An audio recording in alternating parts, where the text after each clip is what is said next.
தழுவி திரள் மழலை முழவதிரும் அண்ணாமலை தொழுவார் வினை வழுவா வண்ணம் அருமே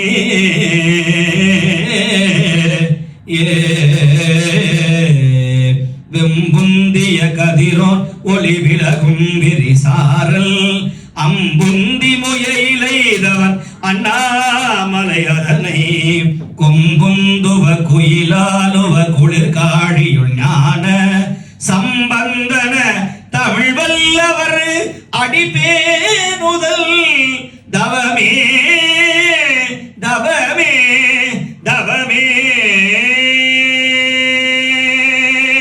மிக அழகாக சொல்லுகிறார் ஞான சம்பந்தர், சம்பந்தன தமிழ் வல்லவர் அடிபேணுதல் தவமே. நீ பதிகம் பாட வேண்டிய அவசியம் இல்லப்பா, யாரெல்லாம் பதிகம் பாடுறாங்களோ அவர்களை பார்த்து வணங்கிவிடு.